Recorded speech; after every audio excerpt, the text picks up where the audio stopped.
Assalamualaikum warahmatullahi wabarakatuh. Selamat pagi dan salam sejahtera. Pertama-tama kita bersyukur pada Allah Subhanahu wa Ta'ala yang telah memberikan izin pada kita untuk bertemu pada pagi hari ini dalam satu acara yang sebenarnya sangat mulia karena kita memikirkan nasib bangsa ini ke depan. Sesuai dengan judul pagi hari ini adalah menolak dominasi WHO atau menolak kehilangan kedaulatan bangsa dan negara terkait dominasi WHO melalui amandemen IHR. Nah, atau kalau singkatnya kita menolak dominasi WHO dan menolak amandemen IHR. Apa sih yang disebut amandemen IHR? Nah, saya mulai dari kata-kata IHR. IHR adalah International Health Regulation. Ini berisi SOP WHO di dalam menjaga kesehatan seluruh umat manusia di dunia. Nah, ini akan diamandemen. Sudah diamandemen pada saat ini juga. Kalau sekarang jam 12 atau jam 11 siang, mungkin nanti sore atau nanti malam mereka akan memastikan bahwa amandemen IHR akan berlaku di seluruh dunia. Walaupun banyak sekali dunia yang negara-negara yang tidak menyetujuinya. Apa sih yang diamandemen dari IHR ini? Yang diamandemen itu khusus yang bersangkutan dengan pandemi. Aneh kan? Jadi ini IHR ini sangat bersejarah untuk saya ketika saya menjadi Menteri Kesehatan. Justru IHR ini menjadi senjata saya untuk melawan pandemi. Dan Indonesia berhasil menyetop pandemi flu burung. Dan sampai sekarang tidak ada istilah pandemi flu burung karena tadinya mereka rencanakan epicenternya ada di Indonesia, tetapi Indonesia berhasil menyetopnya. Bapak-bapak dan ibu-ibu semua, mengapa di sini ada kalimat mendominasi? WHO telah mendominasi segala kebijakan kesehatan sampai detik ini. Saya tidak tahu apakah karena menterinya bukan seorang dokter, maka dia referensinya satu-satunya hanya WHO. Sehingga kebijakan apapun di dalam negara ini selalu berfokus pada WHO. Pada WHO bukan apa-apa kita, WHO bukan tuan kita, WHO bukan raja kita. WHO sebetulnya hanya memberikan suatu, monggo Pak Kun selamat datang. WHO memberikan suatu antar begitu. Kalau kita melihat suatu kebijakan WHO, apakah itu akan kita adopt di Indonesia? Kita harus mempertimbangkan apakah ini akan mengganggu kedaulatan kita apa tidak. Tapi ternyata sampai detik ini saya melihat apakah ini adalah perasaan saya, apakah ini mudah-mudahan saya betul kebijakan kesehatan yang sampai saat ini semua merujuk ke WHO 1000%, bukan 100% lagi. Dan ini menurut saya menggerogoti kedaulatan bangsa kita sedikit demi sedikit. Bapak-bapak dan ibu-ibu sekalian, IHR yang diamandemen adalah khusus yang meningkatkan pandemi atau dalam lingkungan pandemi. Jadi ada 10 hal yang mereka amandemen itu berlawanan dengan kedaulatan. Ada 10 hal. Kenapa Amerika menolak, Rusia menolak, Belarus juga menolak, negara-negara yang lain juga banyak sekali yang menolak. Tetapi negara kita mendukung. Menteri kita di sana di WHA dia pendukung yang kuat di dalam pandemic agreement maupun IHR amandemen. Sebetulnya yang legal binding itu adalah pandemic agreement. Pandemic agreement ini berkekuatan hukum kuat internasional. Jadi kita harus nurut dengan mereka. Nah ini belum ditandatangani sampai sekarang. Nah, amandemen IHR ini adalah SOP-nya di dalam menguasai kedaulatan negara-negara di dunia. Kedaulatan dalam bidang kesehatan tentunya dan pada waktu pandemi. Nah,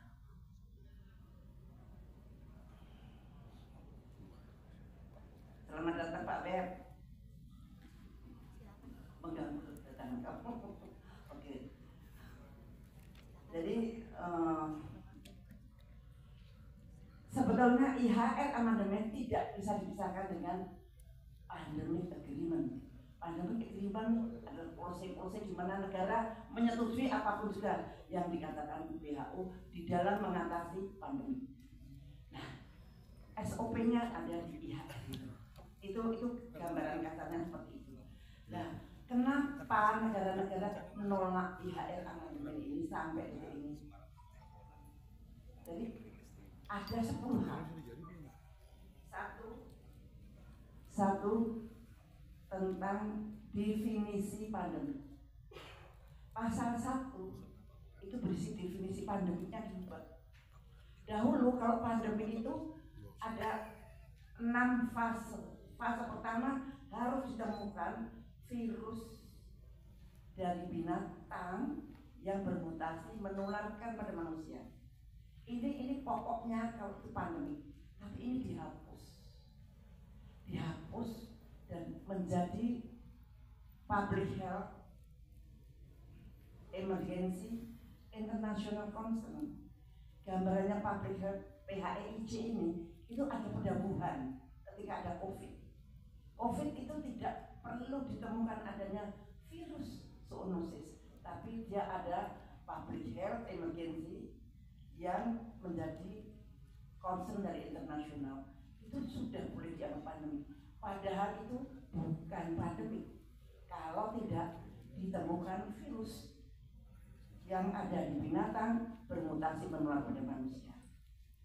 Kedua, dia juga mengubah definisi obat-obatan dengan memasukkan pengobatan genetik dan pengobatan seluler sebagai produk kesehatan yang relevan. Artinya mereka kalau ada pandemi, jadi ada pandemi, maka boleh kita diberikan obat apa saja harus menurut mereka. Pemerintah tentu saja harus ikut saja. Disinilah pemerintah kehilangan kemampuannya yang berdaulat untuk melindungi rakyatnya sendiri. Jadi bapak-bapak dan ibu-ibu ini hal yang sangat memprihatinkan karena pandemik bisa di-create dengan seenaknya saja oleh mereka. Keputusan atau untuk mengatakan ini pandemik, ini epidemik, ini KLB, semuanya dianggap seperti pandemi. Dianggap mereka sebagai pandemi. Dan siapa yang berhak menentukan adalah Dirjen WHO. Dulu yang menentukan pada waktu saya jadi Menteri Kesehatan, yang menentukan ini KLB atau tidak dan Menteri Kesehatan kan orang asing, bukan orang lain. Nah sekarang dengan amandemen ini yang menentukan adalah WHO. Kemudian mereka juga menentukan bahwa keuangan kita harus mengadakan pendanaan sendiri. Padahal yang mendikte mereka, kamu harus beli obat ini, kamu harus beli alat ini, kamu harus ini.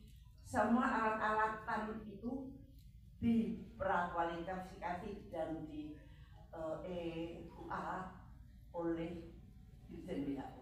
Jadi Dirjen WHO di sini sangat luar biasa menentukan apakah itu pandemi apa bukan, menentukan obatnya, menentukan segalanya. Tidak peduli berapa besar dana yang akan kita keluarkan untuk itu, tahu-tahu kita akan ditagih sedemikian. Nah loh, tapi kita bisa bayar nggak? Kalau nggak bisa bayar, utang, dan utang kita akan bertambah besar. Dan kemudian amandemen ini juga mengganggu hak asasi manusia. Begitu mereka mengatakan, misalkan ini ada epidemik di suatu wilayah, kemudian dia mengatakan, misalkan di Jawa Tengah, di Mojokerto misalkan, nah, mereka berhak mengatakan Jawa Tengah harus di lockdown, misalkan. Padahal sebetulnya kan tidak perlu, misalkan. Ini adalah konsekuensi logis dari pasal-pasal yang ada. Nanti pada press release saya kira itu ditengahkan 1, 2, 3, 4, 5. Mungkin saya sudah minta press release-nya. Ada enggak? Press release. Malah enggak dikasih. Belum enggak bilang.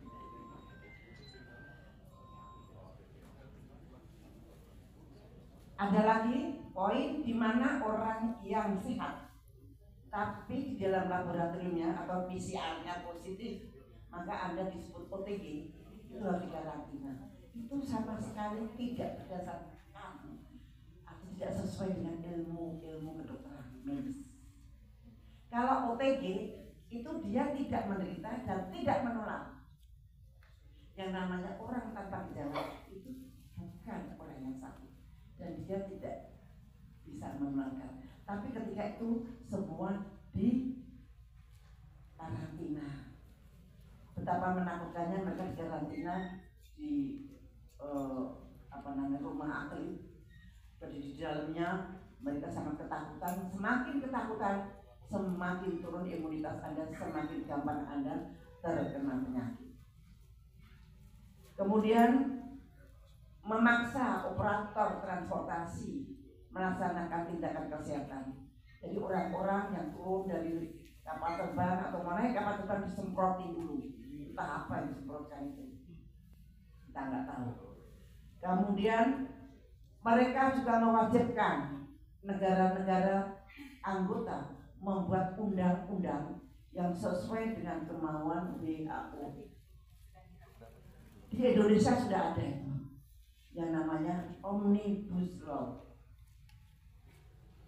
Undang-undang itu sangat otoriter dan mengganggu kebebasan sipil. Di Indonesia sudah ada contohnya, yaitu Undang-Undang Kesehatan Omnibus Law. Nampaknya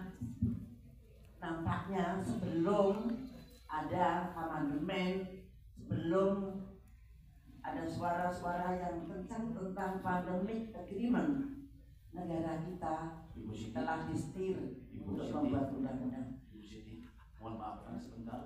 Hadirin yang kami hormati, mohon semua perangkat handphonenya disilentkan dan no incoming and outgoing call. Mari kita arahkan kepada pembicara kita. Silakan. Dan amandemen ini berlawanan dengan hak-hak asasi manusia. Maka seperti yang saya uraikan, nah sebetulnya undang-undang ini adalah kepentingan rakyat. Seharusnya undang-undang itu keluar dari kebutuhan rakyat. Tapi tahu-tahu undang-undang Omnibus Law langsung ada. Nah saya ngeri sekali kalau menteri kita menyetujui amandemen undang-undang amandemen IHR ini langsung disetujui di sana, maka itu akan berlaku segala aturan itu di negara kita. Korbannya siapa? Korbannya kita semua, rakyat kecil. Maka pada siang hari ini saya dengan Pak Dharma Pokokun yang pasti sudah Anda kenal semua, bahwa kami memang mewakili masyarakat peduli kesehatan. Kami dengan sepenuh hati, dari dalam hati sanubari kami ingin menggugah masyarakat untuk menyadari hal ini dan ingin bersuara pada pemerintah, karena untuk menggagalkan pandemi maupun IHR amandemen maupun mandatori vaksin di Indonesia ini hanya ada di tangan Presiden Pak Prabowo.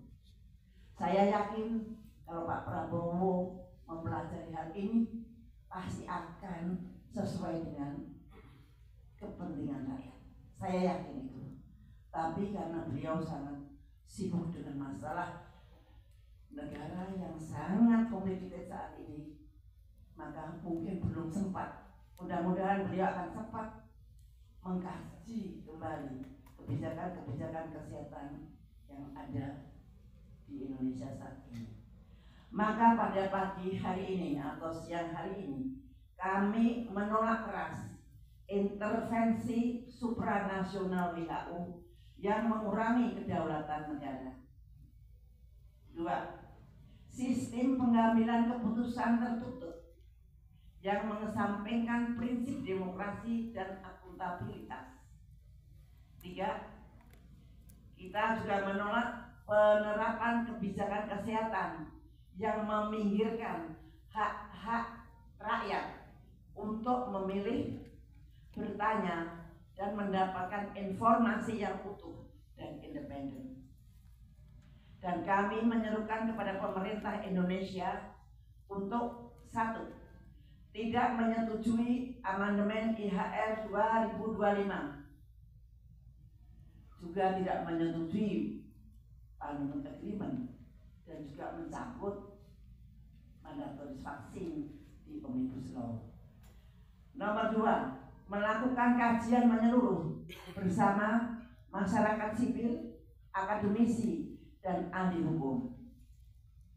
3, menolak seluruh bentuk pengalihan kedaulatan kesehatan kepada lembaga internasional manapun. Kita adalah negara yang berdaulat dan kita harus benar-benar tidak mau disetir oleh kepentingan asing. Nomor 4, Indonesia perlu memastikan bahwa implementasi perjanjian ini tidak mengurangi kemampuan negara dalam mengambil keputusan yang sesuai dengan kondisi dan kebutuhan masyarakat Indonesia. Sekali lagi ingat bahwa amandemen IHR kalau dianut akan merenggut kedaulatan bangsa dengan negara tanpa kita sadari bersama-sama. Terima kasih. Wassalamualaikum warahmatullahi wabarakatuh. Atas nama masyarakat peduli kesehatan Siti Fadila Supari dan Komjen Polisi Dharma Pomni.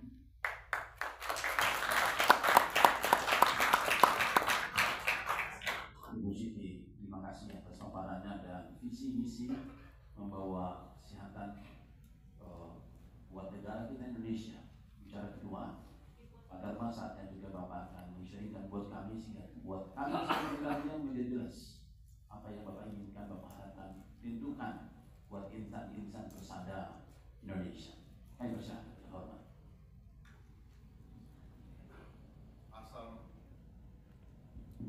Assalamualaikum warahmatullahi wabarakatuh. Shalom, salam sejahtera bagi kita semua. Om Swastiastu, Nama Budaya, salam kebajikan, rahayu, salam Pancasila. Salam Pancasila. Salam Pancasila.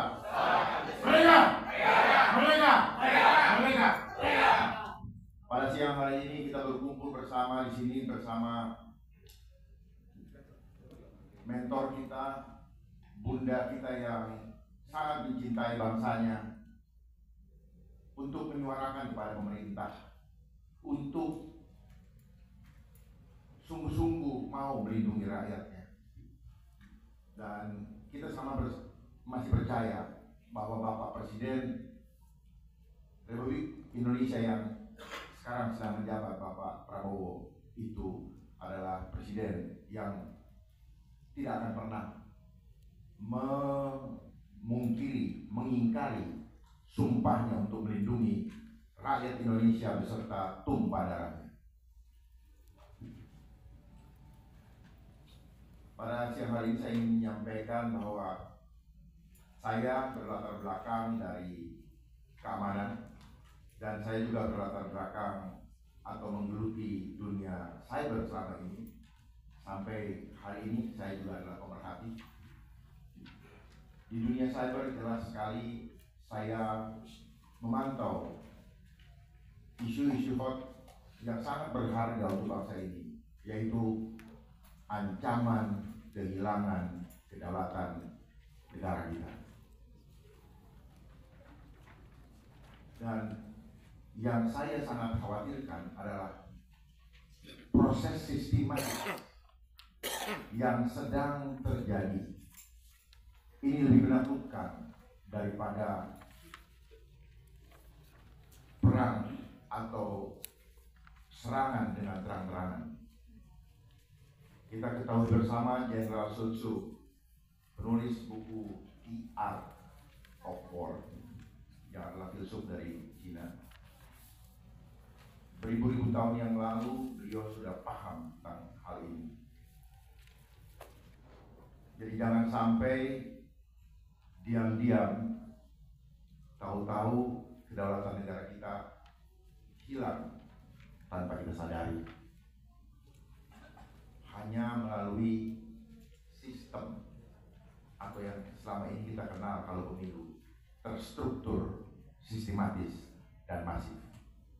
Karena proses terstruktur, sistematis, dan masif itu adalah bagian daripada organized crime, kejahatan yang dikelola secara terorganisir. Masalahnya sekarang adalah waktu kita hampir habis, di mana nanti malam di Geneva, Swiss akan diketok palu. Tinggal beberapa jam lagi, mari sama-sama kita menyuarakan ini demi keselamatan bangsa Indonesia, rakyat Indonesia, dan kelanjutan daripada generasi penerus bangsa. Jangan biarkan apapun yang terjadi, kita harus menyuarakannya bersama-sama mulai siang hari ini. Mari bersama-sama. Memang sejak 1 tahun lalu kami bersama UCT dan rekan-rekan Pak Kun dan Ibu Mira, bahkan banyak anak bangsa yang cinta akan bangsanya, sudah menyuarakan. Namun kita lihat bersama bahwa reaksi dari Presiden kita belum ada. Tinggal harapan kita adalah kepada Presiden yang sekarang. Kita semua masih meyakini bahwa beliau mencintai bangsanya, namun belum seutuhnya memahami konteks daripada amandemen IHR ini. Rakyat kalau mau selamatkan negaranya, saya yakin pasti bisa. Hanya saja syaratnya kita harus kompak. Sekali lagi, syaratnya kita harus kompak. Persoalannya kekompakan adalah harga yang mahal saat ini. Karena masing-masing kita disibukkan oleh kepentingan sulitnya ekonomi yang terjadi di bangsa ini. Sehingga ketika diajak untuk kompak,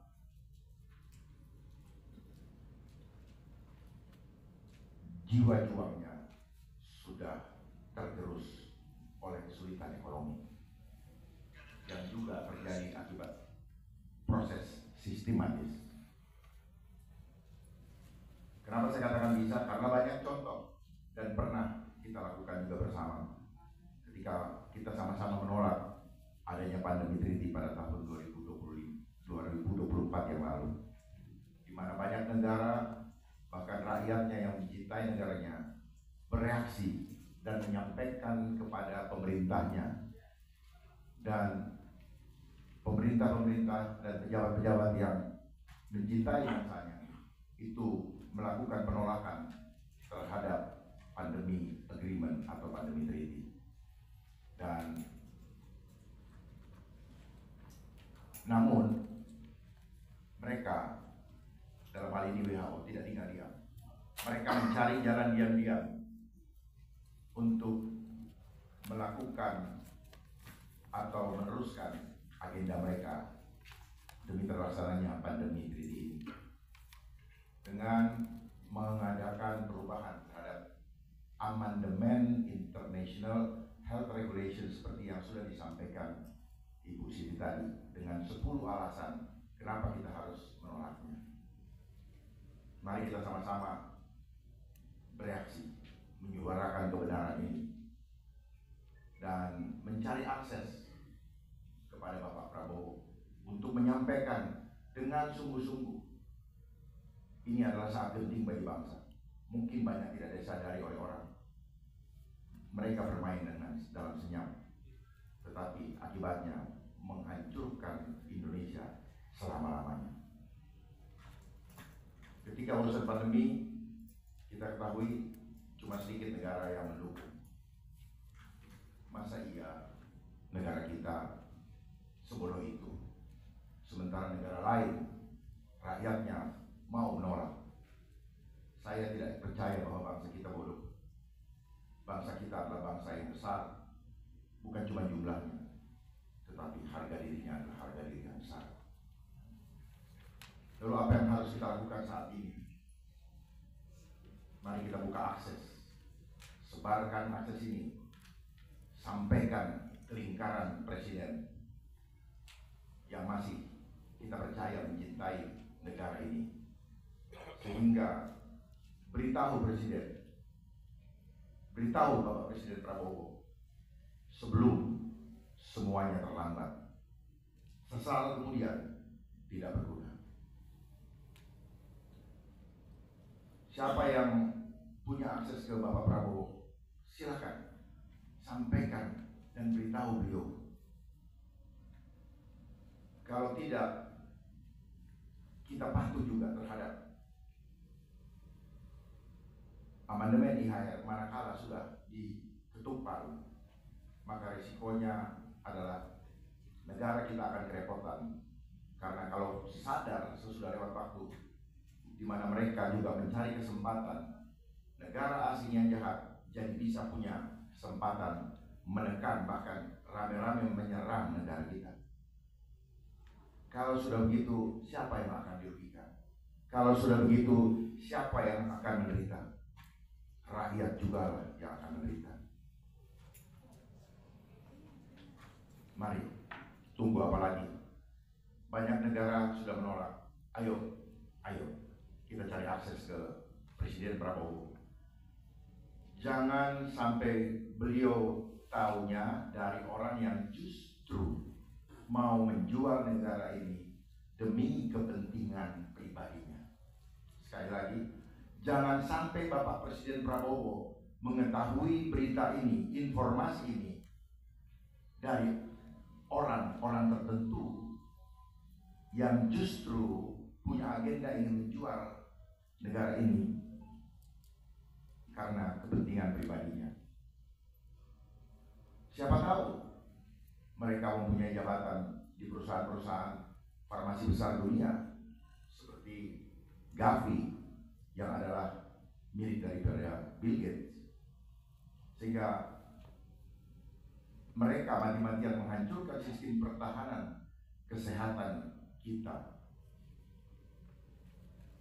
Mereka menghancurkan sistem kesehatan kita secara sistematis, di mana dokter-dokter kita dianggap bodoh oleh mereka, dianggap tidak mampu,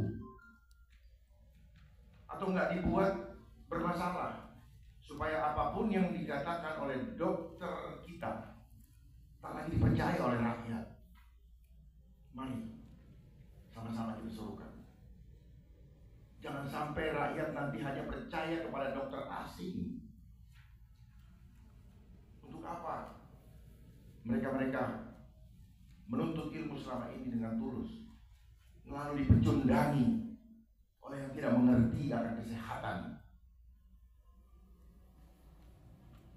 Sekali lagi saya sampaikan kepada seluruh rakyat Indonesia, baik yang hadir di sini maupun yang menyaksikan lewat media mainstream atau media online.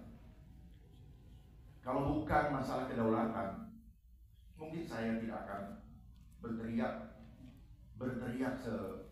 senyari ini.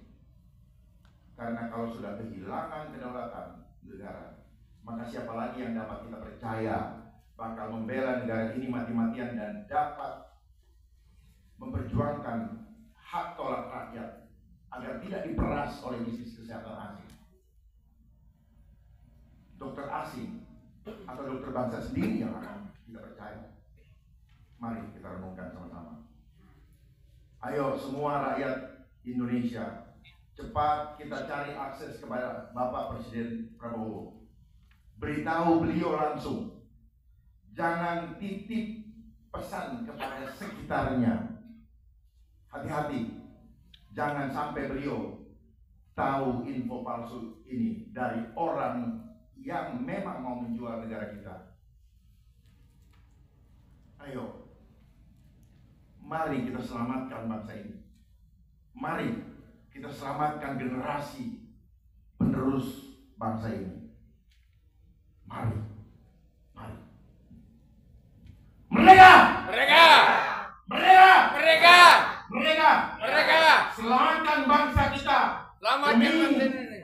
generasi penerus bangsa. Wabillahi taufiq wal hidayah. Assalamualaikum warahmatullahi wabarakatuh. Oke, selama ini belum pernah dibicarakan di DPR. Kami pernah membicarakan di DPD tentang pandemic agreement. Pada waktu itu programnya tentang amandemen IHR. Dan pada waktu itu masih Pak Lanyala ketuanya DPD 2023 ya Pak ya. Tapi tidak ada tindak lanjut. Walaupun sudah sangat intens pada waktu itu. Dan sekarang rasanya saya juga pesimis apakah DPR bisa mengerti ini. Seharusnya bicara di DPR barulah itu keputusan, karena ini keputusan harus keputusan rakyat dan pemerintah bersama-sama. Tidak bisa hanya diwakili oleh Menteri Kesehatan menurut saya. Dan itu masyarakat tidak ada yang tahu. Padahal dampaknya ada langsung pada masyarakat. Nah ini menurut saya prosedurnya tidak sempurna atau tidak benar. Saya kira itu. Dan mudah-mudahan yang hadir pada siang hari ini menjadi penyambung lidah kami untuk terus menyuarakan hal ini.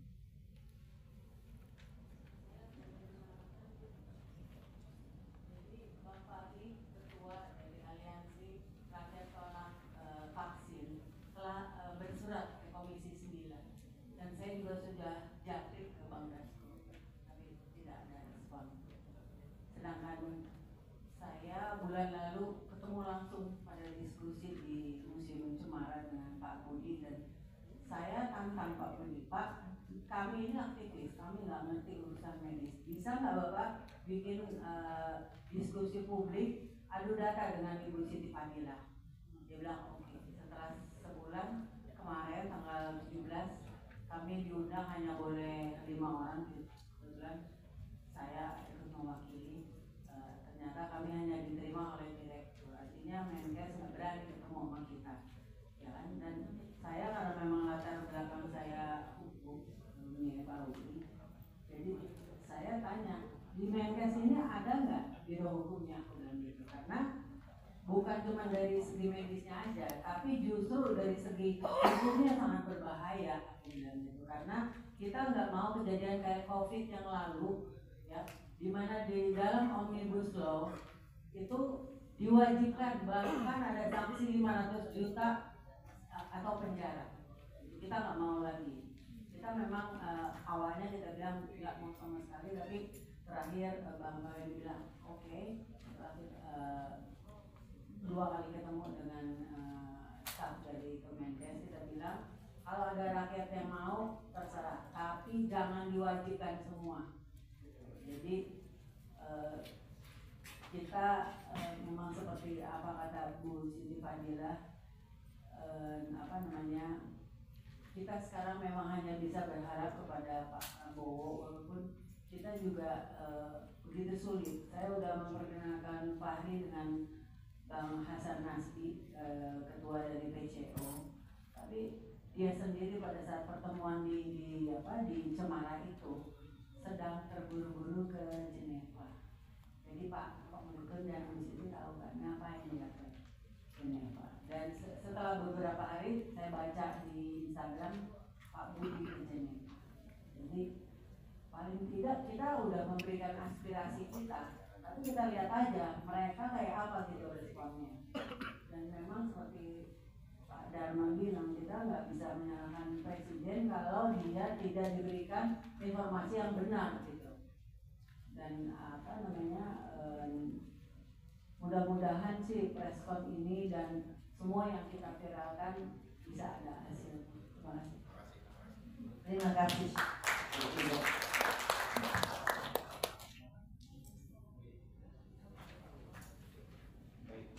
Assalamualaikum warahmatullahi wabarakatuh. Saya Gus Ali Timur selaku ketua dari Front Revolusi Mahasiswa Indonesia dan inisiator Forum Suara Rakyat Indonesia. Ya, jadi saya ingin menanyakan kepada Bu Siti Fadila khususnya spesifik terkait kesehatan. Mungkin ada beberapa hal media yang mungkin bisa diceritakan apa urgensi yang menjadi saat ini menjadi kegentingan rakyat Indonesia harus mempunyai sikap untuk sama-sama menolak dominasi WHO dan amandemen IHR dari segi kesehatan. Dan saya juga ingin bertanya kepada Garda dari Pak Tekun terkait kedaulatan. Nah, saya berharap semua rakyat Indonesia mempunyai kesadaran pentingnya kita untuk mengambil sikap bersama-sama tentang tolak donasi WHO dan amandemen IHR ini. Nah, saya ingin materinya yang lebih spesifik untuk agar tersampaikan kepada rakyat, khususnya rakyat kecil, agar mereka mempunyai kesadaran tentang ancaman kedaulatan ke depan terhadap amandemen IHR ini. Baik, terima kasih. Assalamualaikum warahmatullahi wabarakatuh. Ya, sebentar. Kalau IHR ini juga disetujui oleh negara kita, otomatis pasal-pasal semuanya akan berlaku, dan itu jelas akan menggerus kedaulatan bangsa kita di bidang kesehatan secara tidak sadar. Contohnya ya, selama ini kira-kira setahun ini kiranya ada 2 uji coba yang korbannya rakyat, tapi tiba-tiba saja terjadi. 1, uji coba Wolbachia. Bahkan sampai sekarang detik ini di Jakarta Barat masih disebari nyamuk Wolbachia. Kedua, uji coba vaksin tuberkulosa. Apakah itu program nasional? No. Itu adalah kepentingan asing yang ingin menemukan, ingin menguji vaksinnya apakah aman atau tidak untuk manusia, terutama manusia Indonesia. Nanti kalau sudah terbukti bahwa uji coba itu berhasil, pasti mereka akan mengusahakan untuk berhasil, karena Bill Gates sudah mengenai 400 juta US dollar untuk uji coba tersebut, untuk vaksin tersebut, bukan uji coba, jadi untuk GlaxoSmithKline, untuk melakukan dengan Elkamtras, kemudian melakukan uji coba. Kalau uji cobanya pasti dalam koridor, pasti dalam kaidah-kaidah yang betul, pasti on the right track, tidak bisa kritik. Tetapi hasil uji coba itu nanti adalah pasti akan mengatakan bahwa rakyat Indonesia perlu diberikan vaksin tuberkulosis. Dan ini akan terjadi pada tahun 2029 atau 2030. Perlu tidak perlu, padahal menurut saya tidak perlu. Lebih baik kita eradikasi tuberkulosis daripada diberikan vaksin tuberkulosis. Nah, hal-hal seperti itu rakyat kan nggak bisa ngapa-ngapain. Kita hanya bisa bersuara, bisa berteriak-teriak. Tapi begitu elit atau yang berkuasa mengatakan ya, kita tidak bisa ngapa-ngapain. Nah, ini salah satu kedaulatan kesehatan rakyat itu tergerus. Kita tidak mempunyai. Apalagi nanti waktu dari pandemi, pemerintah membuat program harus vaksinasi. Kita tidak bisa menolak. Anda tidak bisa menolak. Saya sedang sakit, saya nggak mau divaksinasi, tetap akan divaksinasi. Kalau Anda menolak, maka Anda dianggap menghambat menghambat program, dan Anda harus didenda 500 juta atau dipenjara. Dan itu sudah menjadi undang-undang. Mestinya kita harus menolak undang-undang itu melalui MK. Pakai MK masih bisa mendengarkan suara rakyat. Dan kita akan menuju ke sana.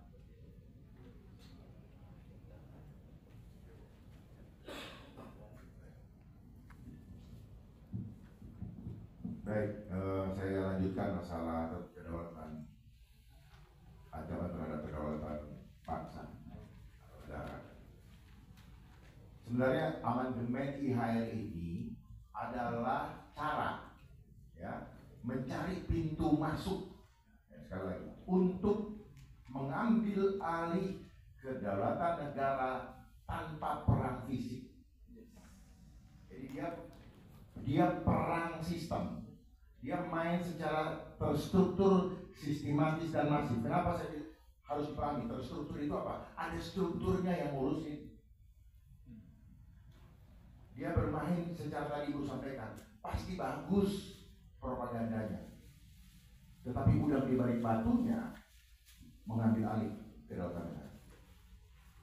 Kenapa sejak COVID-19 itu sudah merupakan pintu masuk menuju kepada big picture dari kelengkapan pasal. Jadi ini pasal-pasalnya ya, perlu dipahami ini. Kenapa saya sejak sebelum COVID saya sudah bersuara ancaman terhadap negara saya beritahu harusnya kita mengantisipasi dengan langkah-langkah strategis kalau kita mau menyelamatkan bangsa kita. Saya sudah sampaikan tahun 2019 di hotel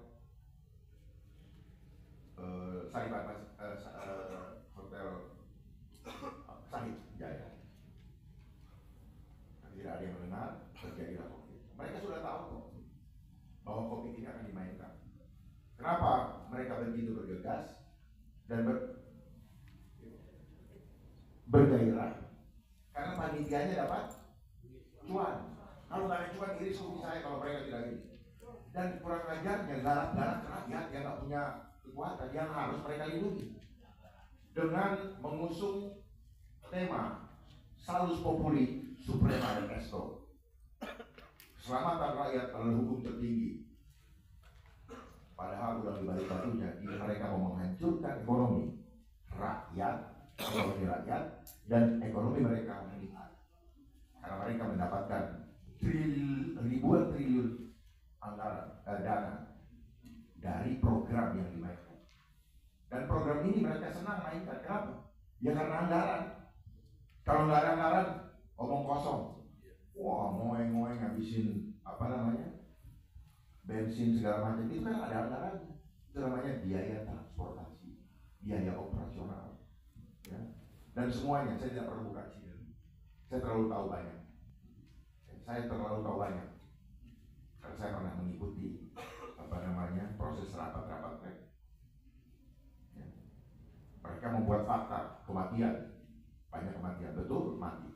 Pertanyaannya, matinya normal, matinya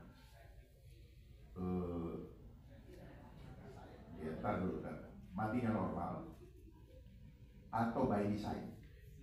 Ya. By design itu apa? Ada desain sistematis yang membuat akhirnya mati. Dan saya kasih tahu ya kuncinya. Kuncinya mereka cuma apa? Perang psikologi.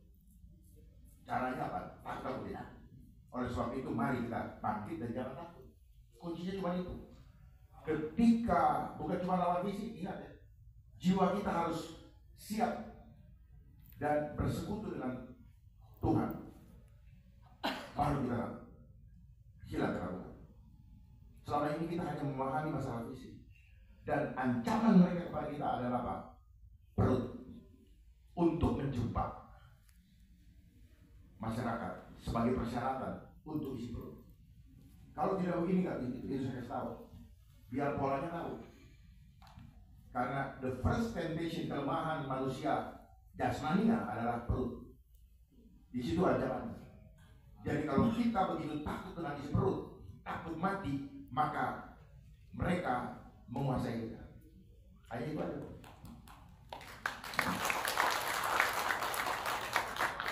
Makanya saya ingin sekali berdiskusi terbuka dengan Bapak Menteri Kesehatan yang kemarin kata Ibu sudah berangkat ke Geneva untuk turut serta dalam mengetuk palu mungkin untuk menentukan atau menjual bangsa ini. Untuk saya mau bertanya secara pribadi, Bapak percaya Tuhan apa enggak sih? Bapak takut sama Tuhan enggak sih? Hormat, give respect with God or not gitu. Jangan cuma bicarain dikasih rakyat. Buat apa jadi pejabat kalau tidak mengkhianati harapan daripada rakyat? Kenapa dia tidak mau mengundurkan diri? Walaupun banyak dokter-dokter yang atau profesor-profesor yang menuntut dia untuk itu. Berarti ada udang di balik batu. Jelas sekali. Nanti akan menjadi sejarah bahwa pengkhianat bangsa, Bapak Ibu boleh catat mukanya dan bawa dalam doa supaya Tuhan ampuni mereka.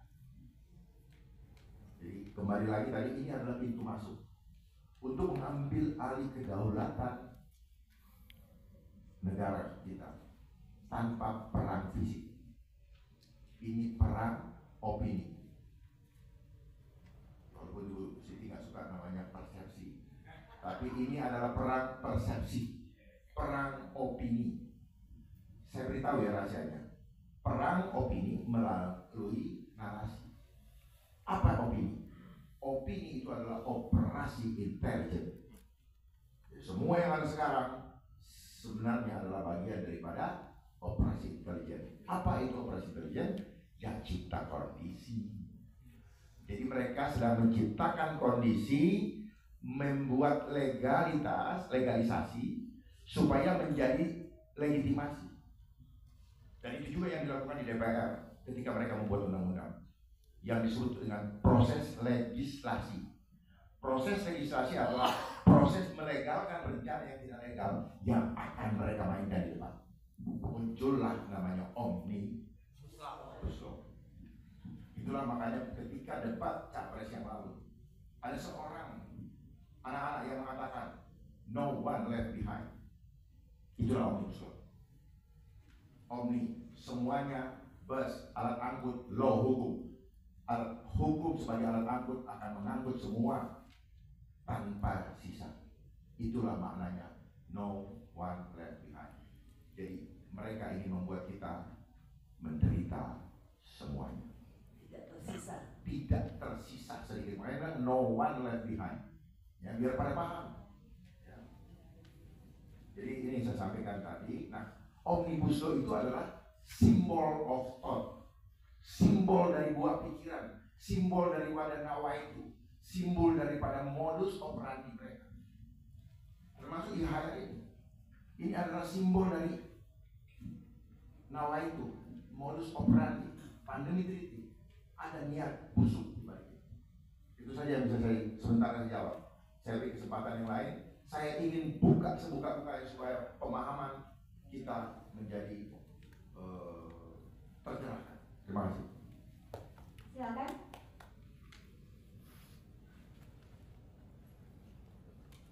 Terima kasih. Assalamualaikum warahmatullahi wabarakatuh.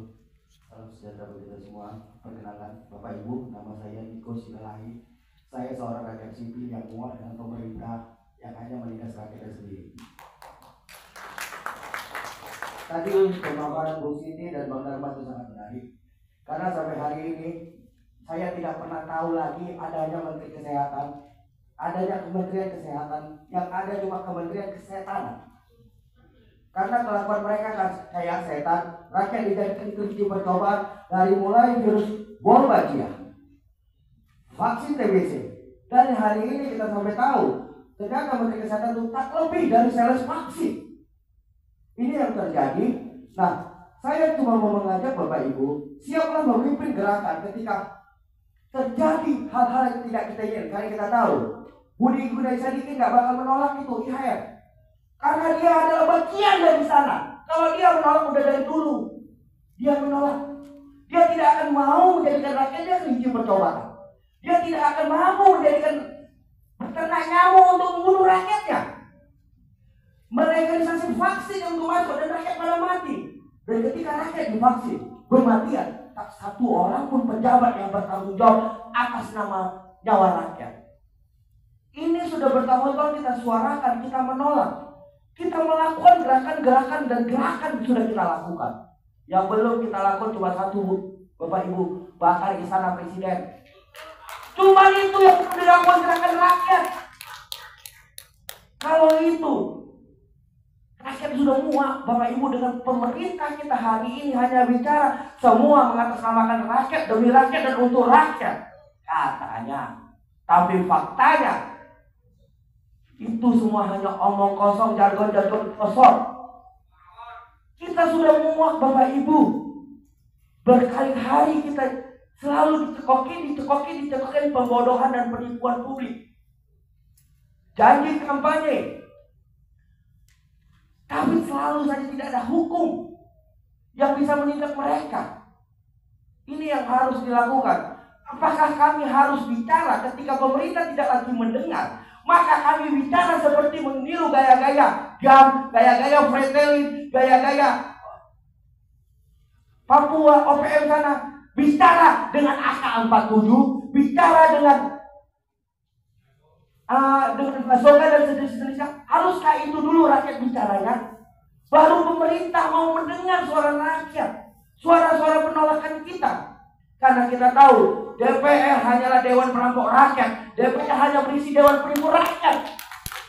Karena mereka tidak pernah memperjuangkan suara-suara rakyat.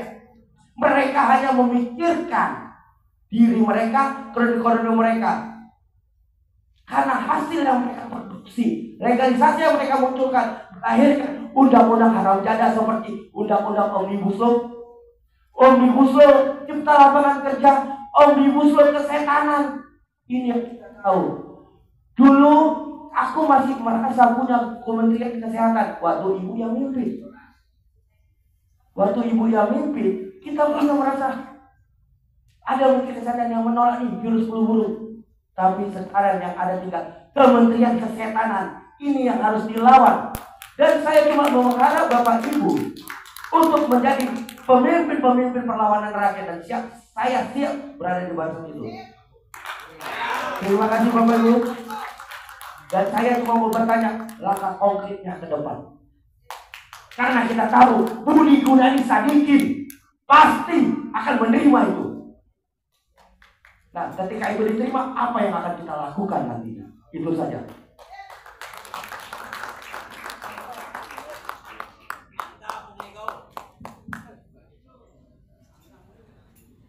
Ya, terima kasih Pak Niko yang selalu berapi-api.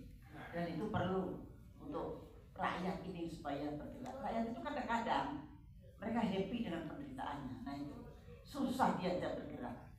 Nah, satu-satunya jalan itu adalah suara kita bisa didengar oleh Pak Prabowo.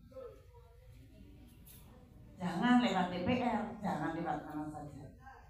Karena kita terus terang saja, saya sudah kehilangan kepercayaan terhadap yang lain. Tapi saya masih mempunyai harapan bahwa Pak Prabowo bisa paham dan bisa menyelesaikan atau itu jawaban saya. Bagaimana caranya suara kita sampai ke telinga Pak Prabowo, bisa sampai pada hati nurani Pak Prabowo. Saya yakin beliau akan mempunyai solusi untuk kepentingan rakyat banyak.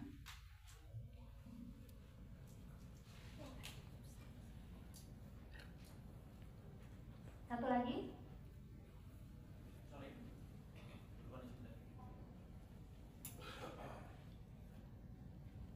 Siapkan pertanyaannya supaya kita jawab. Assalamualaikum warahmatullahi wabarakatuh. Nama saya Nanang Sarna, saya Buddha Wijawan. Saya baru pulang ke Indonesia tahun 2017. Tadinya saya tinggal di London, sama tinggal di South Africa, dan saya salah satu putra bangsa yang telah mendesain batik untuk Nelson Mandela. Di sini saya tadi sudah diwakili oleh Abang Niko Silalahi. Langkah konkret yang akan saya lakukan karena saya satu profesi dengan Mas Didit Prabowo. So soon it's possible saya akan ketemu dengan beliau, akan mengusung untuk penolakan demonstrasi WHO amanda di Israel. So mohon doanya semoga kita cepat ditemukan. Hanya Allah yang memudahkan. So saya masih tunggu karena Mas Didit sekarang masih menghadiri Independence Day Prancis. Insya Allah hari ini pulang. Ya, mohon doanya dan ayo semangat berjuang untuk menolak ini karena saya dan keluarga saya telah mempunyai trauma yang sangat besar waktu pandemi kemarin. So kita menolak semua vaksin, tapi kita dimusuhin di tempat tinggal kita dimanapun, sampai saya akan ke Afrika Selatan saya juga tidak bisa. Terima kasih.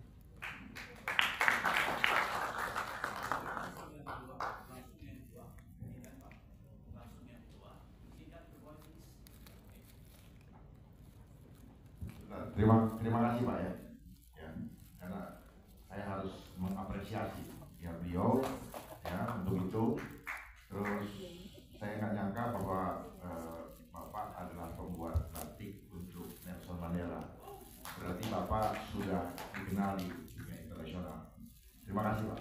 Mohon nanti kalau memang Bapak memerlukan kami bersama-sama dengan Bunda, itu lebih baik bagaimana untuk meyakinkan Mas Didit kalau memang kesempatan itu Tuhan berikan, dan manfaatkan akses kita sebesar-besarnya. Sampaikan kepada tetangganya Pak Prabowo mungkin yang ada di Kertanegara atau di mana saja, sampaikan, tolong berikan kita akses untuk menerangkan. Jangan sampai beliau mendengar informasi palsu daripada mereka yang mau menjual bangsa ini untuk kepentingan pribadi mereka. Saya juga mengucapkan terima kasih banyak teman Bapak. Dan mudah-mudahan ini tangan Tuhan yang mengatur kita bertemu di sini, dan mudah-mudahan apa yang kita inginkan diridhoi oleh Allah Subhanahu wa Ta'ala. Amin ya Allah. Terima kasih Pak, Ibu. Nama saya Nana Esari dari Malang. Kebetulan saya ada di Jakarta. Jadi selama ini saya sebagai masyarakat awam ya yang sedang mempelajari masalah serius ini. Untuk yang masalah kesehatan itu saya sebenarnya sudah cukup paham, tapi untuk sistem digitalisasi yang sekarang ini sedang berjalan itu apa ada kaitannya dengan pandemi plus IHR ini? Karena saya melihat kalau untuk masalah kesehatan itu saya melihat adanya pemusnahan manusia secara banyak atau mungkin massal, dan kalau untuk proses digitalisasinya ini untuk mengontrol manusia yang masih hidup. Jadi yang pertanyaan saya di sini adalah apa ada kaitannya dengan masalah kesehatan ini dengan masalah digitalisasi? Karena saya sedang memikirkan kenapa yang Bill Gates itu masih ngotot ngasih vaksin TBC, karena saya melihat di situ sepertinya yang dia isukan itu bukan masalah kesehatan deh, ada hal-hal yang disusupi selain dari kesehatan, mungkin dari unsur-unsur elektromagnetik yang sedang dimasukkan atau apa gitu. Karena saya masih ingin tahu finalnya itu seperti apa sih sebenarnya. Sebenarnya kekhawatiran terbesar saya adalah di digitalisasi untuk internasional itu. Jadi kan kita semua bakal terbuka semuanya privasinya. Gitu. Ya, memang sepertinya menurut saya pertanyaannya apa sih hubungannya pandemi tadi dengan ini? Ini memang spesialis untuk pandemi. Nah, pandemi ini adalah satu cara sebetulnya untuk depopulasi. Sebetulnya depopulasi yang Anda tadi bilang ya, katanya memusnahkan manusia sebagian itu, yaitu teori depopulasi. Nah, kalau untuk digitalisasi sekalian nanti Pak ini. Jadi yang Anda lihat, misalkan wah pasti itu ada ada sesuatu di dalam itu, tapi kan kita tidak bisa membuktikan. Yang saya katakan yang bisa kita lihat saja.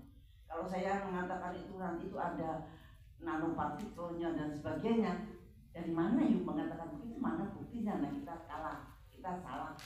Nah kalau yang namanya vaksin itu jelas sekarang ini adalah backgroundnya untuk bisnis, bukan untuk kesehatan. Karena apa? WHO itu sedang kehabisan uang karena Amerika keluar dari WHO.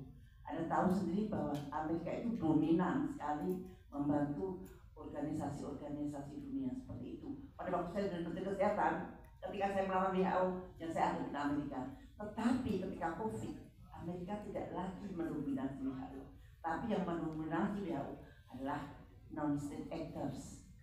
Jadi sudah ada perubahan sesuatu.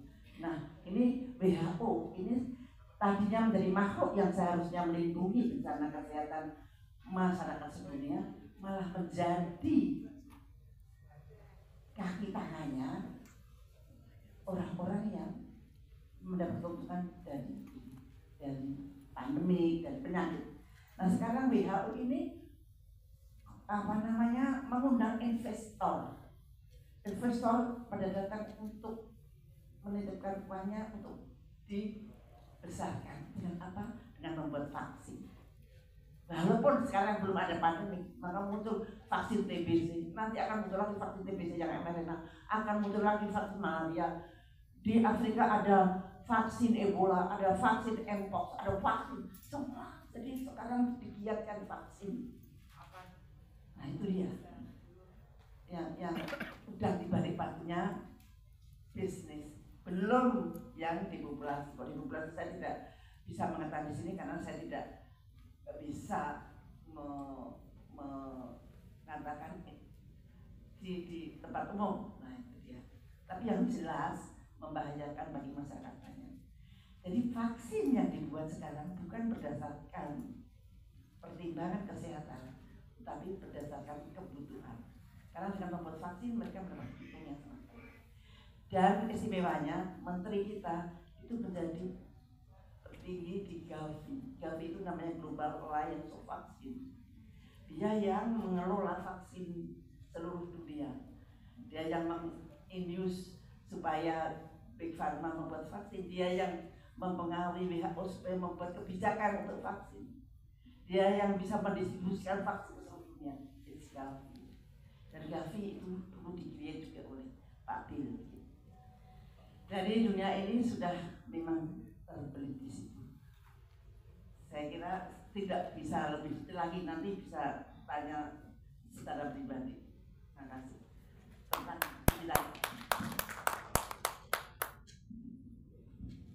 Tentang digitalisasi, apakah ada kaitannya?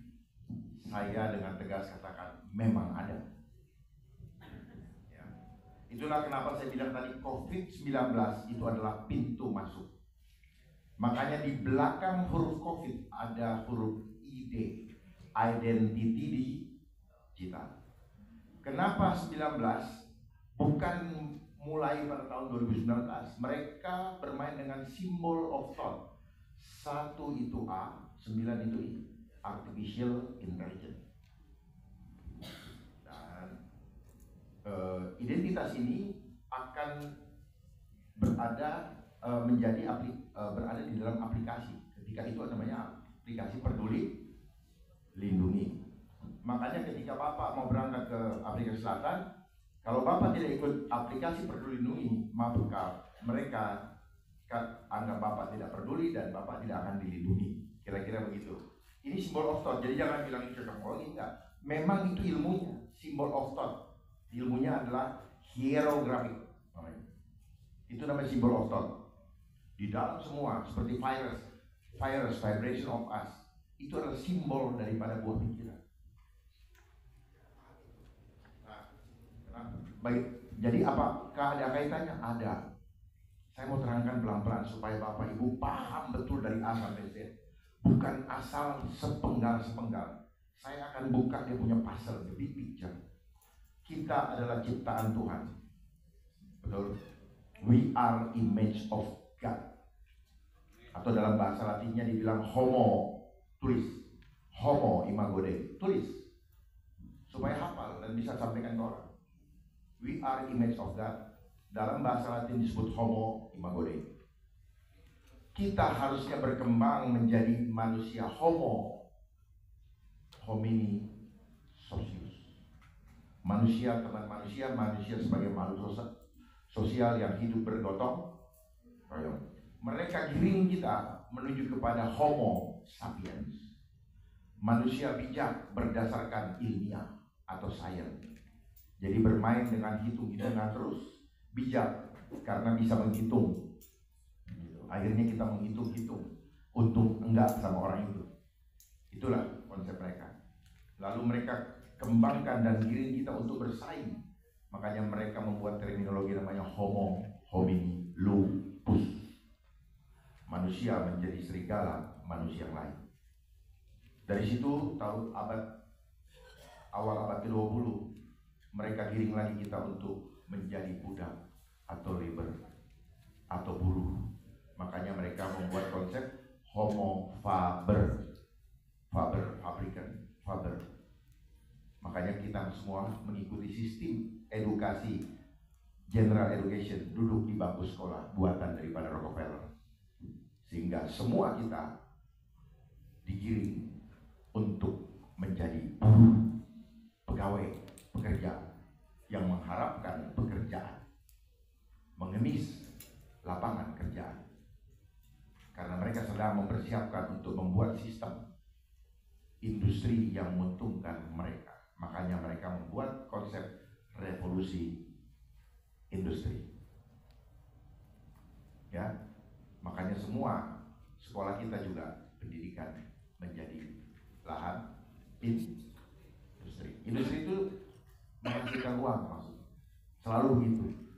Ya, revolusi industri 1.0, 2.0, 3.0, 4.0. Mulai dari tenaga uap, listrik. Nah, sekarang kita masuk ke menggunakan tenaga listrik. Makanya kita dikirim untuk menggunakan segala sesuatu yang dari listrik. Lalu mereka membuat justifikasi lewat ahli geologi bahwa minyak itu berasal dari fosil dan itu adalah kebohongan besar yang mereka bikin. Jadi ilmu-ilmu yang Bapak pelajari di sekolah ilmunya mereka. Ya, kita merasa pintar menggunakan istilah-istilah yang mereka buat supaya ketika kita mampu memecahkan sandi-sandi daripada simbol of thought yang mereka bikin, kita dianggap orang sesat, orang gila, karena mereka nggak mau terbuka. Ya, supaya paham, ya, jangan separuh-saruh memahami persoalan. Nah, kemudian setelah itu kita masuk kepada homo teknologi. Itulah kemudian muncul segala macam komputerisasi dan sebagainya sampai alat yang kita pegang namanya gadget. Kita hidup mulai diatur, bersahabat, akrab dengan ini. Kita pikir kita bisa memanfaatkan untuk mempermudah sesaat iya. Tetapi sebenarnya ini jebakan Batman, di mana akhirnya kita kecanduan dan tergantung. Dan kita nggak mau melepaskan, maka kita bayar terus setiap hari. Tetapi ini adalah alat mendeteksi kita. Dan semua data kita masuk ke namanya big data. Dan mereka akan recycle dengan artificial intelligence menjadi data baru atau kebenaran baru yang penuh dengan manipulasi atau deception.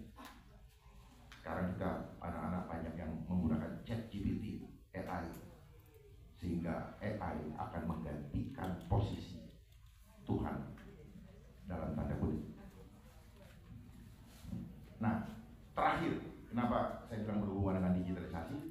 Terakhir adalah homo digital atau homo boardiness. Itu. Kenapa ada hubungannya dengan itu? Itulah kenapa mereka paksa vaksin untuk membuat tubuh Bapak Ibu dan seluruh rakyat yang tidak paham dikendalikan oleh digital.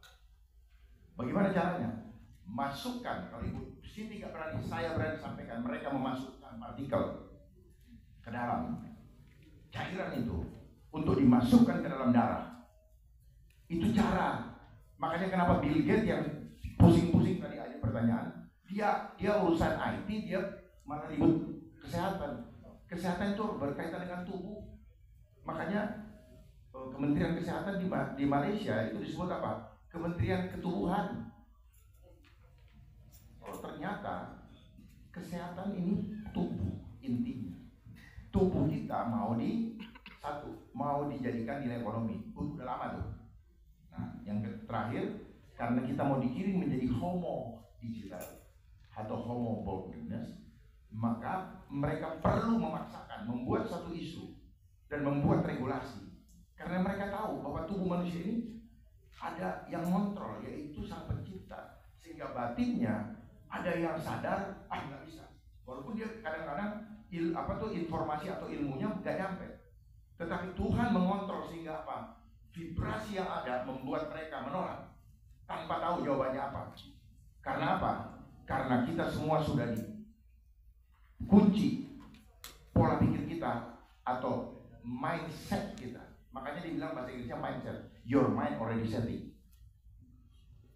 Di bangku sekolah ngerasa pintar padahal tidak jadi orang bijak. Bijak itu harus tahu apa yang berguna apa tidak. Nah, kemudian kenapa mereka menggunakan itu? Karena mereka ingin mencari cara untuk memasukkan reseptor yang bisa menjadi receiver dan juga transmitter yang dikendalikan oleh signal teknologi digital. Itulah kenapa ketika COVID-19 yang lalu itu bersama-sama diluncurkan dengan gelombang 5G. Gelombang 5G adalah gelombang pendek frekuensi tinggi yang dapat mempengaruhi kesadaran kita semua, terutama mereka-mereka yang sudah menerima. Itu mudah sekali dipengaruhi dan mereka bisa langsung menjadi orang puas. Makanya banyak yang bertanya, kenapa sekarang jadi banyak yang puas, banyak yang gampang tersinggung, banyak yang marah. Jangan tanya, pembuktian empirik tidak bisa membuktikan ini karena mereka bermain dengan apa? Dengan apa? Dengan gelombang. Gelombang yang tidak bisa dibuktikan oleh kita. Pembuktian empirik, bagaimana radio bisa menerima siaran dari pancaran stasiun radio? Nggak bisa. Nggak bisa karena apa? Memang nggak mau dibuka. Jadi jangan pernah mencari referensi niat jahat orang yang akan dilaksanakan di depan. Makanya mereka ajarkan kita di sekolah untuk melakukan pembuktian empirik. Supaya apa? Kejahatan yang dia rencanakan di depan tidak pernah bisa kita buktikan dan akan dicerca oleh banyak orang-orang yang sudah merasa punya sarjana. Mana buktinya? Data yang ada adalah masa lalu. Makanya penyesalan selalu datang di belakang karena kita dibuat terlambat untuk memahami apa yang terjadi di depan. Hanya orang-orang yang mendapatkan hidayah yang mampu melihat udang di balik batu. Selama ini kita dibatasi hanya melihat batunya saja. Saya bukan anti teknologi, Tapi teknologi ternyata diarahkan untuk mengendalikan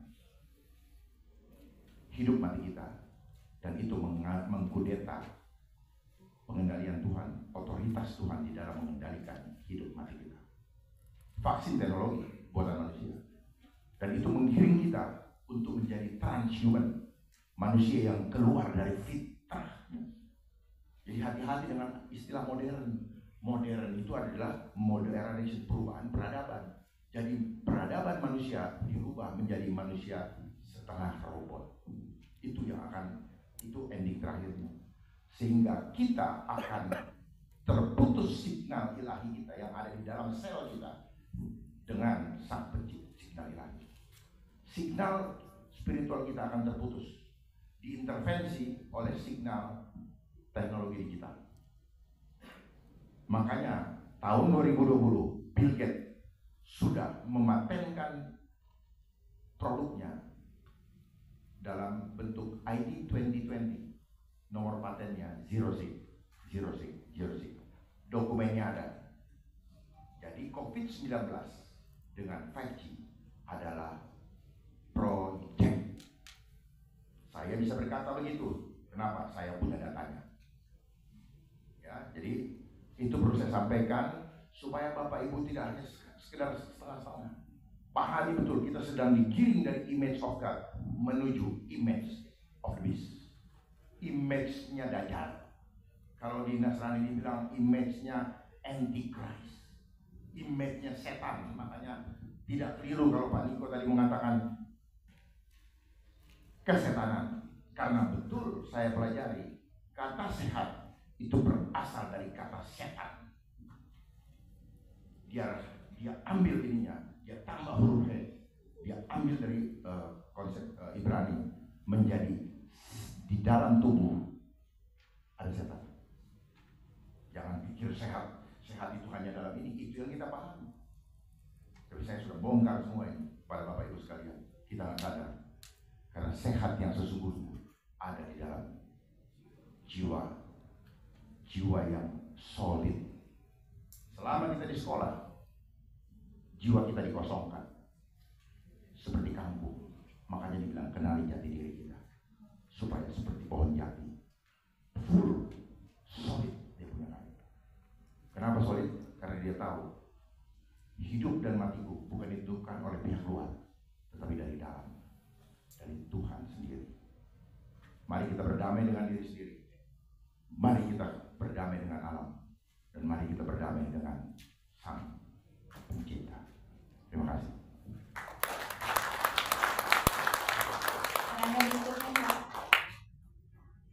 Terima kasih. Assalamualaikum warahmatullahi wabarakatuh. Mohon izin, nama saya Yusuf Blegur, saya pegiat sosial.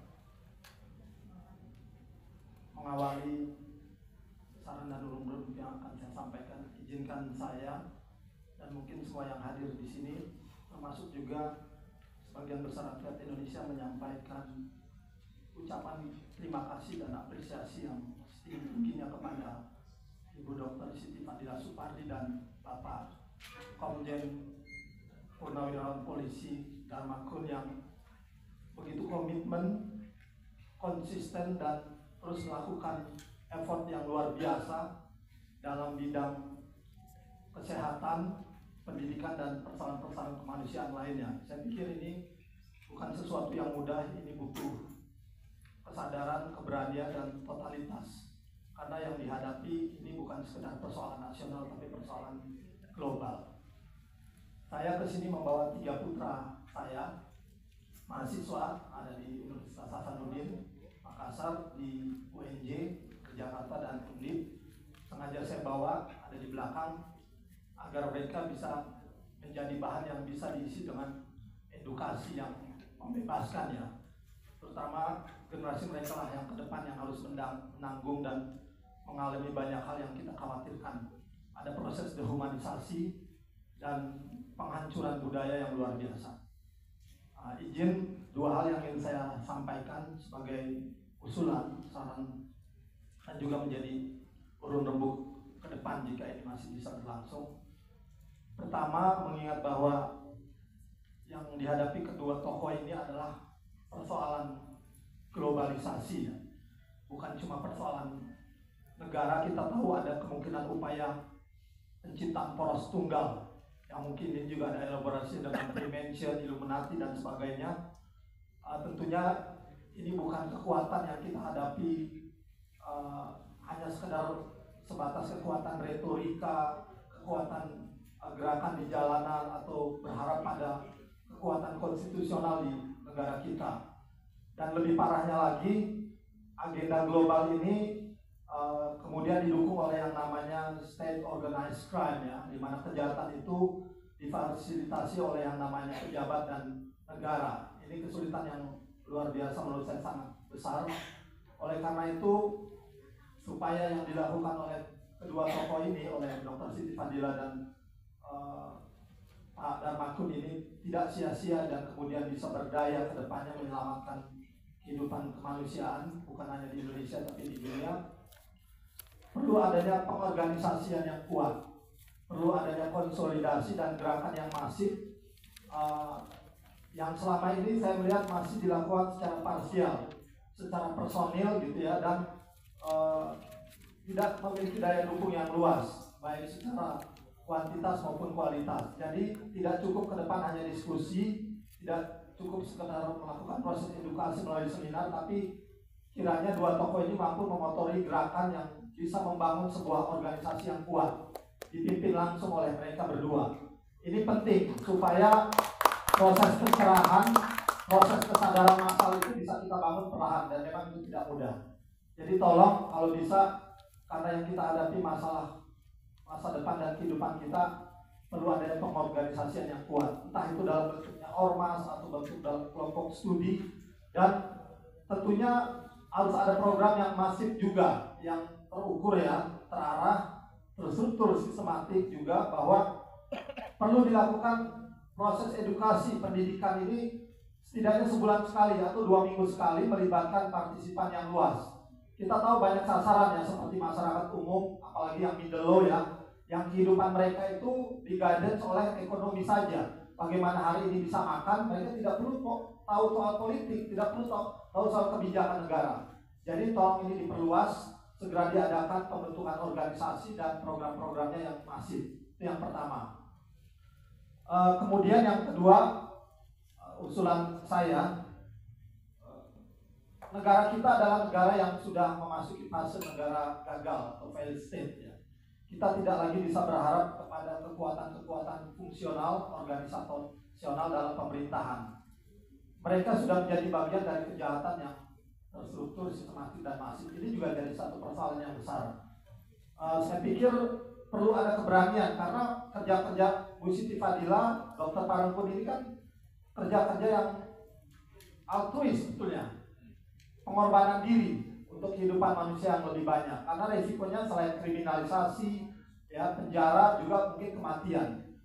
Kita belajar dari peristiwa yang baru soal Tom Lembong, bagaimana kemudian yang namanya state organized crime itu, kejahatan itu bisa dilakukan. Kita berhadapan dengan rezim tiran yang menghalalkan segala cara demi kepentingannya bisa melakukan apa saja yang diinginkan terhadap rakyatnya. Mereka adalah musuh terbesar. Kalau Bung Karno pernah mengatakan ada terjadi eksploitasi manusia atas manusia, eksploitasi bangsa atas bangsa, itu puluhan yang tahun yang lalu sudah dikatakan dan terjadi sekarang. Bagaimana visionernya pemimpin kita, dan saya berharap ke depan kedua tokoh ini mengambil peran avant-garde ya, mengambil leadership yang kita kerja bareng Pak, Ibu, apapun yang kita hadapi, resiko apapun kita lawan. Tentunya pengorbanan juga tidak bisa kita hindari, resiko apapun juga harus kita lawan. Harapan saya tetap semangat, tetap memiliki spirit sekaligus spiritualitas dan keberanian untuk Indonesia dan dunia yang lebih baik. Terima kasih. Billahi taufiq wal hidayah. Wassalamualaikum warahmatullahi wabarakatuh. Terima kasih Pak atas supportnya, dan tentu saja memang cita-cita kita begitu, tapi sebetulnya sudah dari tahun lalu ya. Nah, ini gerakan memang rada-rada amatiran gitu, karena memang kita hanya bermodal keikhlasan dan tekad dari hati nurani kami, dan semua gerakan pasti membutuhkan dana. Nah itu Dana itu yang saya memang sangat sulit untuk mendapatkan dana, saya harus hati-hati untuk mendapatkan dana. Nah, maka dari itu kita memang tidak selama ini ya bergerak memang seperti apa adanya. Saya terima kasih Bapak, nanti coba memberikan asupan-asupan yang konkret sehingga kita bisa bergerak. Kalau perlu Bapak yang menggerakkan gitu.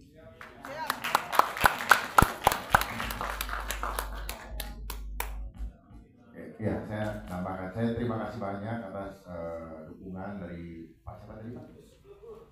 Dari Bapak Yusuf Blegur, kayaknya nama ini pernah saya dengar. Ya, Yusuf Blegur.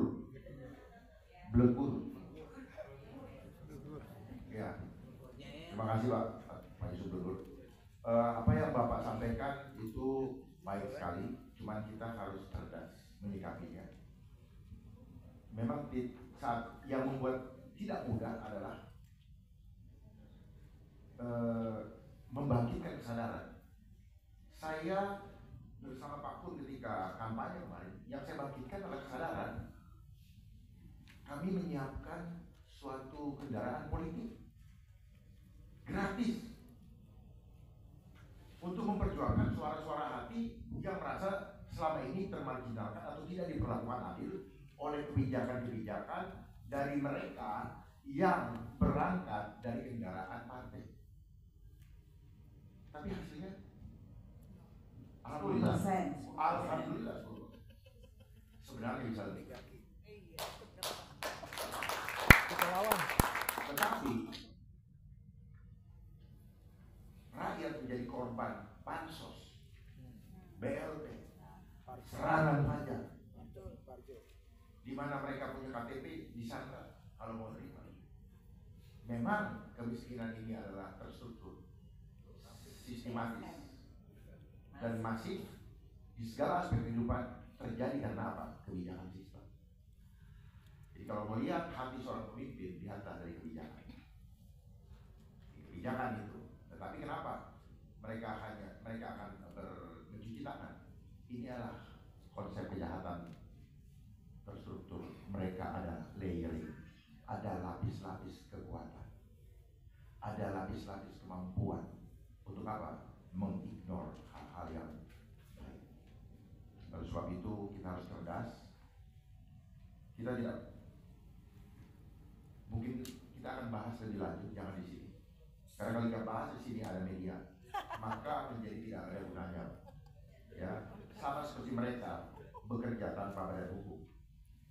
Yang kita bangkitkan bukanlah fisiknya, tetapi jiwanya. Karena kalau jiwa sudah kembali ke kesadaran yang optimal atau maksimal tanpa diminta, mereka akan bangkit untuk membela kepentingan hajat hidup jiwanya dan mempertahankan imannya kepada Tuhan. Itu yang saya sampaikan. Nanti kita bahas di kesempatan yang lain dengan cara yang lebih baik supaya tidak di depan umum ini, karena itu penting untuk kelanjutan daripada perjuangan ini. Terima kasih. Pak Dharma dan Ibu Siti yang kami hormati, waktu kita adalah sampai jam 13. Tapi apakah Bapak Ibu masih punya kesempatan untuk 1-2 pertanyaan lagi? Silakan. Masih boleh? Silakan. Kita batasi sampai jam 13.20, boleh Pak? Silakan. Kalau masih ada. Baik, hadirin. Ya. Cuman cara ngomongnya agak cepat. Cep. Ya. Jadi saran saya adalah singkat to the point. Apakah pertanyaan, apakah saran, apakah yang konkret ya? Baik. Ya. Siapa, dari mana, dan punya hati enggak? Siap.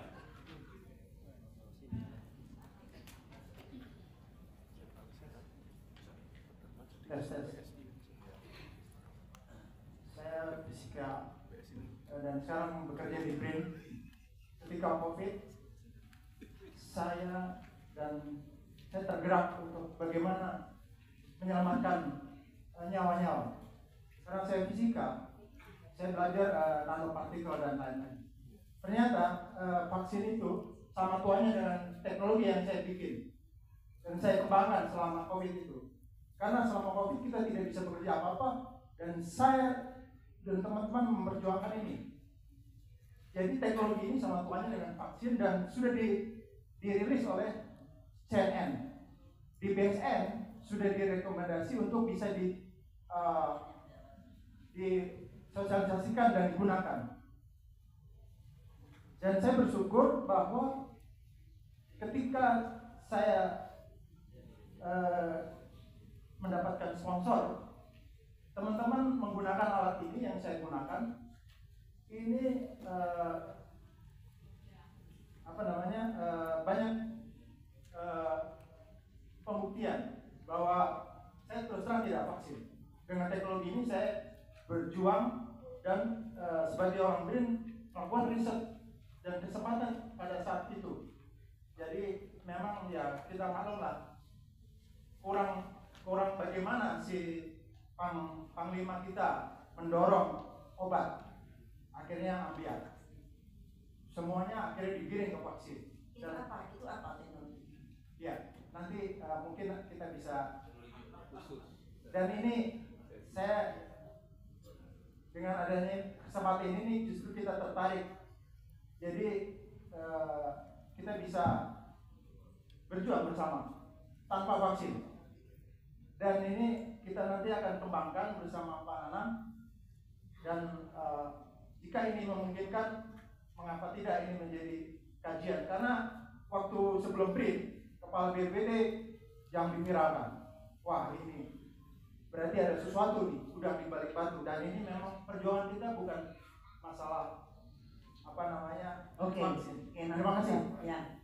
Saya masih bekerja di BRIN dan terus memperjuangkan bagaimana kesehatan itu menjadi nomor 1. Kalau presiden kita Joko Widodo, saya Joko Gunawan, saya singkat Jokowan. Untuk Indonesia. Pak Jokowan.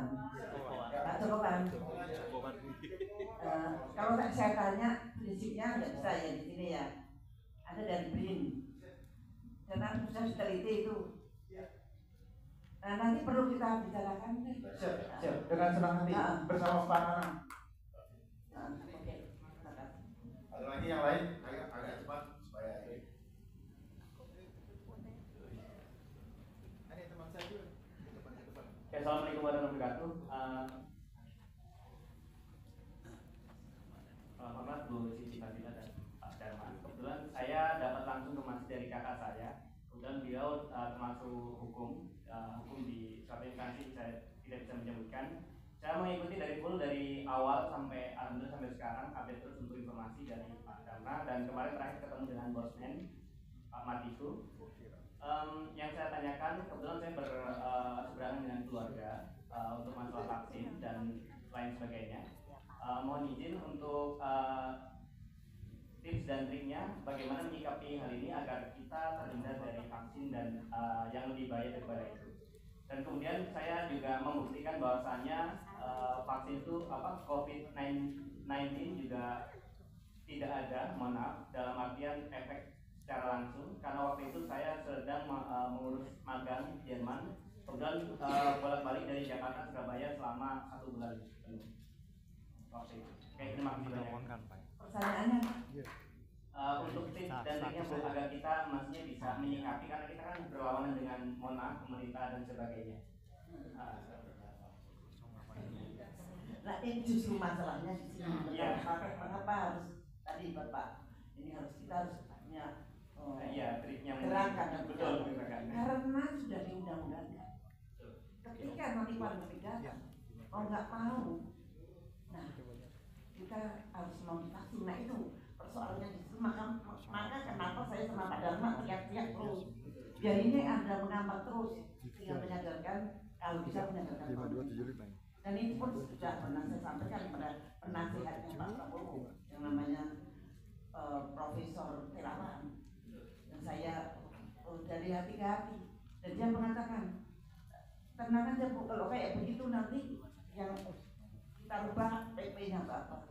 Tapi saya sendiri belum seperti itu, karena kalau yang namanya undang-undang dan kemudian uang yang datang, dan itu biasanya vaksin datangnya dengan cuan yang bertriliun-triliun untuk keuntungan para elit yang menjalankan. Nah, itu yang akan sangat sulit untuk ditahan. Maka yang penting adalah memang kita harus kompak dan membuat satu gerakan di mana pemerintah bisa mendengarkan agar mandatori vaksin dicabut dari Omnibus Law.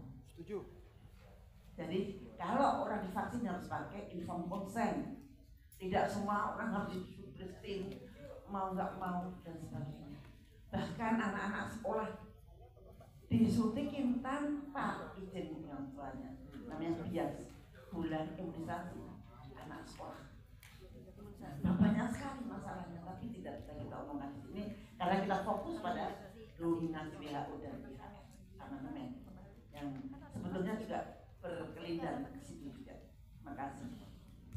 Ya, saya tambahkan ya. Jadi tipsnya itu ada beberapa. Tapi yang pertama, kompak dulu. Hanya kekompakan yang bisa menyelamatkan kita. Yang pertama, kumpul sesama orang yang kompak, yang satu frekuensi. Siapkan kampung aman. Itulah kenapa kami bersama Pak Kun maju kemarin Pilkada DKI. Seandainya jalannya lancar dan kami memimpin Jakarta, maka Jakarta menjadi kampung aman bagi semua. Ya, tapi nasi sudah jadi bubur. Kami menawarkan semua buzzer-buzzer dari mereka mengatakan itu halu, tidak masuk akal dan sebagainya. Bukankah kita harus mengikuti inline dengan pemerintahan pusat? Ya, selama itu untuk kepentingan rakyat dan melindungi rakyat. Kalau tidak, karena gubernur itu diberi langsung oleh rakyat, maka mandat rakyat untuk menjalankan amanat pemerintahan rakyat itu harus kami ikuti. Itu. Nah, berikutnya tim hukum. Kalau yang tergerak, ayo adakan class action atau judicial review gitu ke MK segera. Karena yang terpenting di sini adalah sanksi hukum. Kalau cuma programnya itu ya silakan aja bagi yang Ibu sampaikan tadi, yang mau silakan. Tetapi urusan hukum di mana pasal 400 mengatakan barang siapa yang tidak mau mengikuti atau menolak dianggap menghalang-halangi. Dan sanksi pidananya di pasal berikutnya 500 juta di pasal 446 bagi setiap orang yang tidak mau mengikuti program, dipidana denda. Artinya pidana itu badan, denda itu uang. Manakala nggak bisa, maka badan. Itulah kenapa sekarang mereka banyak mendirikan rumah sakit di mana-mana, menjadi tempat kita diisolasi. Baik. Ya, dan itu industri, bayangkan. Dan dengan ekonomi yang hancur sekarang, sanggupkah kita bayar? Kita nggak akan sanggup. Apakah mereka hanya sekedar cari uang? Bukan. Yang mereka pentingkan percepat masuknya nanopartikel yang disebut dengan mRNA tadi untuk merubah fitrah menjadi transhuman dengan teknologi digital yang disebut homo digital. Saya harus sampaikan ini semua supaya paham. Makanya kenapa setelah itu semua digitalisasikan. Sertifikat digital, cortex digital,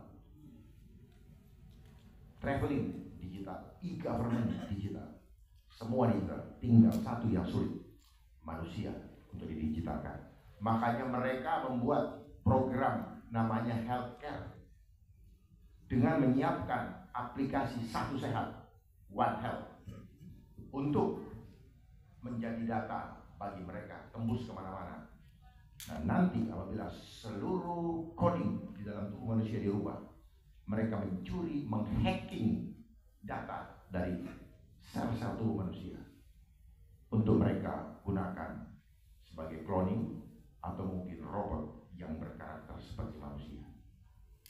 Persiapkan diri. Saya sampaikan ini apa adanya dengan segala risiko, karena saya paham betul ini adalah proses end time, di mana dari dulu kala ada kelompok yang berafiliasi dengan Dajjal, dengan Antichrist, yang ingin menggantikan posisi Tuhan di dalam keimanan kita mereka bermain atau berperilaku sebagai Tuhan, ingin mengambil posisinya. Ini adalah proses mereka mengambil total kontrol untuk mengendalikan hidup kita. Terima kasih. Baik, Ibu Siti, ada hal yang mau disampaikan yang bagian terakhir, pesan-pesan untuk para closing. Ya. Cukup, Pak Dharma, ada closing statement.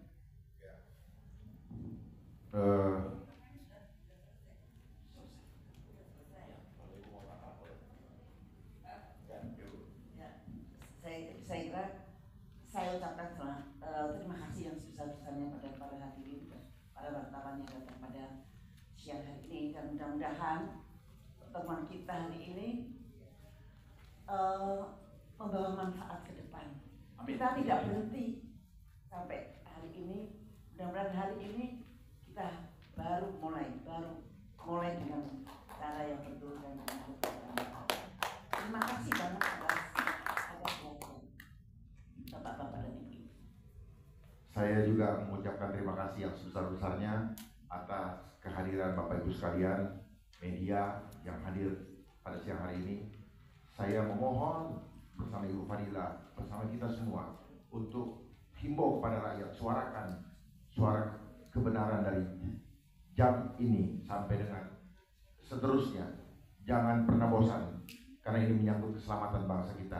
Cari akses menuju kepada Bapak Presiden Prabowo, karena beliaulah satu-satunya harapan kita di negeri ini. Tidak ada yang lain, bukan juga Menteri Kesehatan, karena kita sudah tahu bersama dia adalah bagian yang sedang berada di Jenewa. Mari kita berdoa, gaungkan, viralkan. Bukan kita mencari panggung, tetapi ini menyangkut keselamatan jiwa raga daripada bangsa ini. Mari bangkitkan kesadaran jiwa kita, berdamai dengan diri sendiri, berdamai dengan alam, berdamai dengan Tuhan. Saat ini saya sampaikan bahwa terjadi namanya dimsum. Dimsum itu adalah blocking matahari, sehingga manusia yang hidup di bawahnya itu menjadi kekurangan vitamin D. Hujan tiap hari di mana-mana, hujan tidak merata, tiap hari diguyur oleh aluminium, dan itu adalah penyebab daripada alergi pernapasan. Ini cikal bakal menuju kepada pandemi yang akan datang. Yang tadi Ibu sampaikan, tidak ada sumbernya, tanpa membuktikan sumbernya, dan sumbernya itu setiap hari mereka mainkan dengan alasan apa? Geoengineering, climate change, karena Indonesia menandatangani Paris Agreement tahun 2015, dan tentunya kalau sudah demikian, maka konsekuensi logis daripada udara yang diracuni itu akan membawa kepada banyaknya muncul hal-hal yang membuat tidak nyaman tubuh, lalu disebut penyakit. Sebenarnya itu bukanlah penyakit, tetapi karena tidak nyaman mereka menyebutnya penyakit. Supaya apa? Supaya bisa menawarkan antidotnya atau penawarnya, sehingga itu menjadi industri kesehatan asing yang akan membuat bangsa kita membayar berhutang dan menggadaikan sumber daya alam. Ini akan terjadi kalau kita diam, tidak bersuara. Terima kasih sekali lagi, terima kasih. Wabillahi taufiq wal hidayah. Assalamualaikum warahmatullahi wabarakatuh. Baik. Hadirin yang terhormat, para pembicara kami, Ibu Siti Fadila dan juga Bapak Dharma Parikun, Nuswantara Timari sekali lagi menyampaikan terima kasih.